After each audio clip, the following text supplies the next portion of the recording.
साथ ही बीजेपी विधायक ने मामले की जांच की मांग।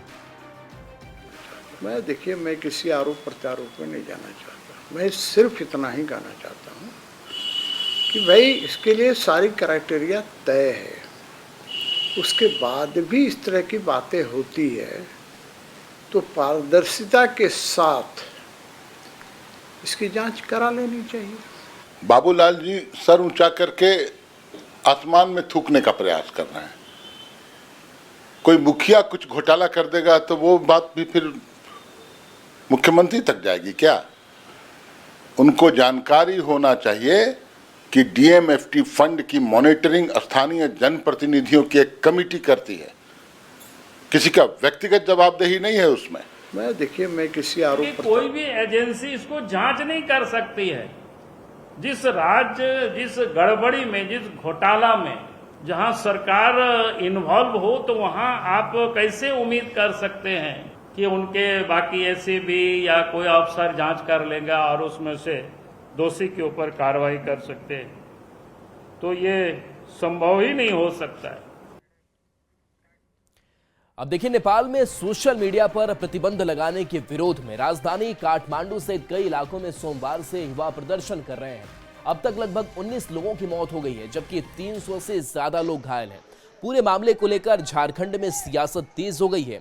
जेएमएम प्रवक्ता ने कहा कि जब सरकार तानाशाह हो जाती है तो उसका अंतिम परिणाम यही होता है। वहीं बीजेपी ने विपक्ष पर निशाना साधते हुए कहा कि विपक्ष विदेशी धरती पर जाकर जाति धर्म के नाम पर तोड़ने की बात करती है। विपक्ष के लोगों को चाहिए कि वे अपने गिरेबान में झांक कर देखें।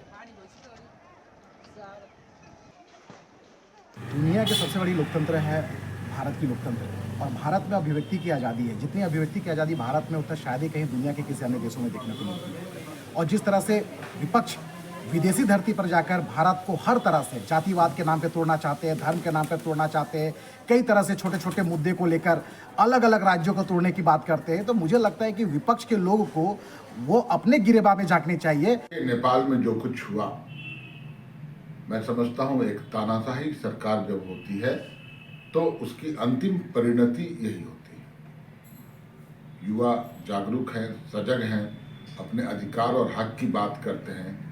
सोशल मीडिया एक बेहतरीन प्लेटफॉर्म है जिस पर लोग अपनी बातों को साझा करते हैं और सरकार से सवाल पूछते हैं। आज देश के 15वें उपराष्ट्रपति के लिए चुनाव शुरू हो गया है। पीएम मोदी ने सबसे पहले मतदान किया। शाम 5 बजे तक वोटिंग होनी है। उसके बाद शाम करीब 6 बजे से वोटों की गिनती शुरू होगी। आज ही शाम तक नतीजे भी आ जाएंगे। उपराष्ट्रपति चुनाव में सीधी टक्कर एनडीए के उम्मीदवार सीपी राधाकृष्णन और विपक्ष के उम्मीदवार बी सुदर्शन रेड्डी के बीच है। एनडीए ने किसी भी चूक से बचने के लिए इस बार मैन टू मैन मार्किंग की रणनीति बनाई है। इसके तहत सांसदों को अलग अलग समूहों में बांट दिया गया है। संसद में सांसदों की संख्या के हिसाब से एनडीए का पलड़ा भारी है और सीपी राधाकृष्णन की जीत बेहद आसान नजर आ रही है। उपराष्ट्रपति चुनाव में बीजेडी और बीआरएस ने खुद को वोटिंग से अलग कर लिया है।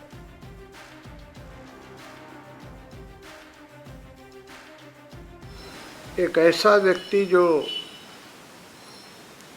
पहले सुप्रीम कोर्ट का जस्टिस भी रह चुका है, लेकिन जिसकी विचारधारा अर्बन नक्सल का है,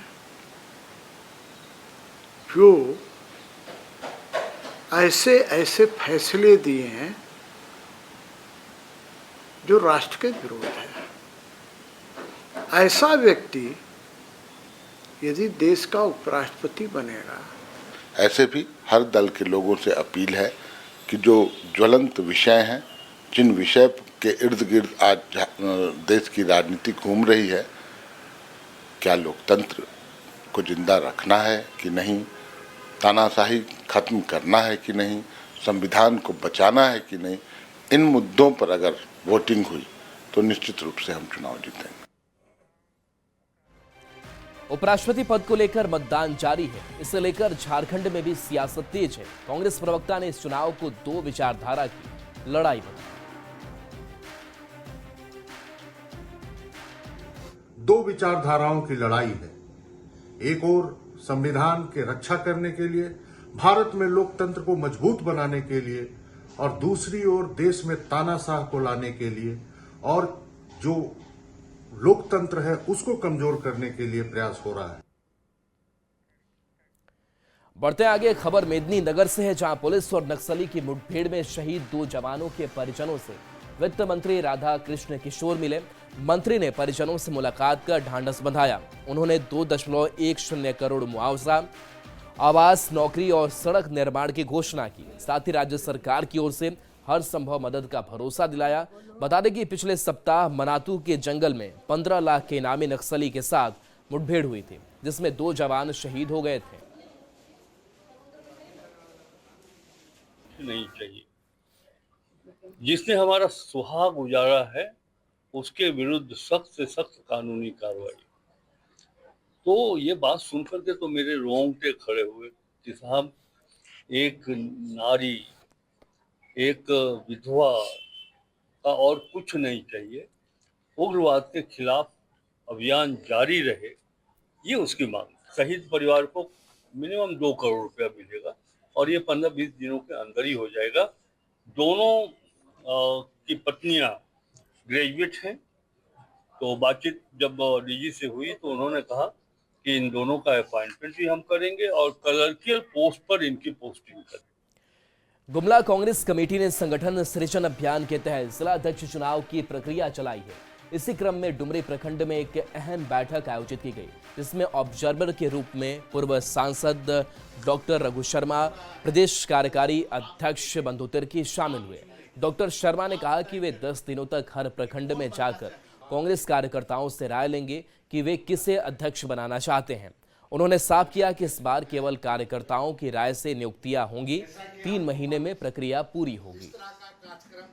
भेजा है, हम अगले 10 दिन तक यहाँ रहेंगे, हर ब्लॉक में जाएंगे, वहाँ के पंचायत अध्यक्ष, ब्लॉक की कार्यकारिणी और जो भी हमारे कांग्रेस के लोग हैं उनसे व्यक्तिगत रूप से मिलके वो किसको अध्यक्ष बनाना चाहते हैं इस बात की रायशुमारी करेंगे।